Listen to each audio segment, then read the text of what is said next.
তমলুকের কাঠিয়ার বাজার কালী মন্দিরে পুজো দিলেন প্রাক্তন বিচারপতি তথা বিজেপি প্রার্থী অভিজিৎ গঙ্গোপাধ্যায়। সেখানেই মানুষের সাথে মিলিত হন, কথা বলেন। তারপর সাংবাদিকদের মুখোমুখি হন তিনি।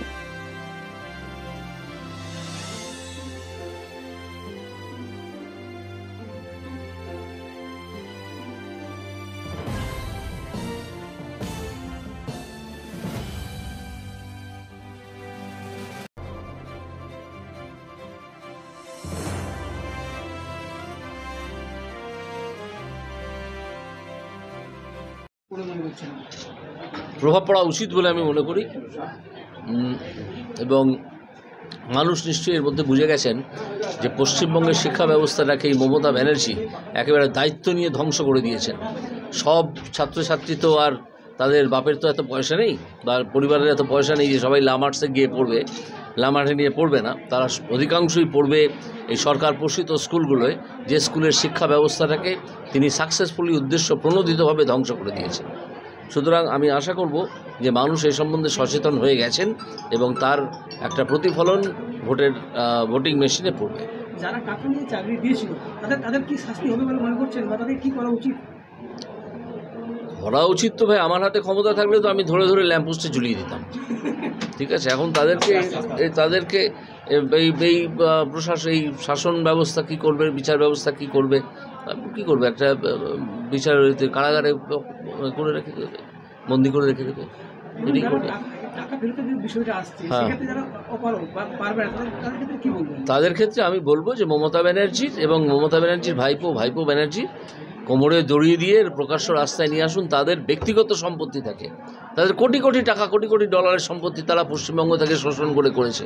তাদের ব্যক্তিগত সম্পত্তি থেকে এই টাকা আদায় করুন এবং করে যেখানে ফেরত দেবো সেখানে ফেরত দিন। তাদেরকে জেগে উঠতে হবে। সারা জীবন নিরীহ ভালো মানুষ দাঁত বের করা থাকলে হবে না, তাদেরকে জেগে উঠতে হবে মানুষকে। আর তিনি যদি মনে করেন যে স্বর্গ থেকে একজন ঈশ্বরের দূত এসে সব তাদের সমস্যার সমাধান করে দেবেন, তাও হয় না। মানুষ যতক্ষণ না নিজে থেকে জেগে উঠছে, যতক্ষণ আন্দোলনের পথে যাচ্ছে, গণ আন্দোলনের পথে যাচ্ছে, ততক্ষণ অনেক সমস্যার সমাধান হবে না, আর গেলে তাড়াতাড়ি হয়ে যাবে। যে প্যানেলটা বাতিল হয়েছে, সেক্ষেত্রে যারা কিছু মানুষ যারা বিক্ষোভ করছেন যে যাদের যোগ্য প্রার্থী দেখুন, 17টা দুর্নীতি হয়েছে, 17 রকমের দুর্নীতি হয়েছে, 17টা না, 17 রকমের।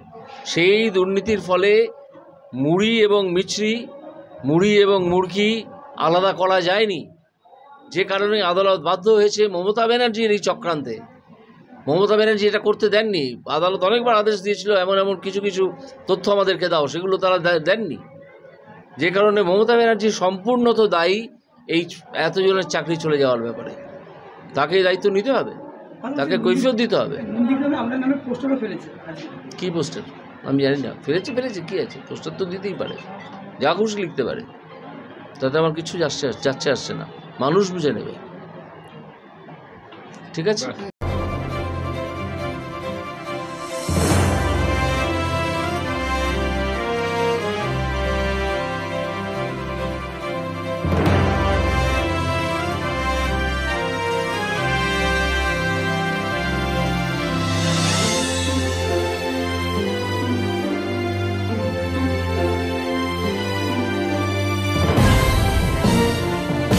Bureau report, Royal Bangla TV.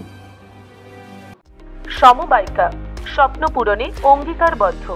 সহজ উপায়ে আপনার ঘরের স্বপ্ন পূরণ করুন সমবায়িকার হাত ধরে, কিস্তিতে এবং অগ্রিম বুকিং এর মাধ্যমে। সমবায়িকা, তিনবাত্তি মোড়, শিলিগুড়ি। আজই কল করুন 7601829172 এই নম্বরে।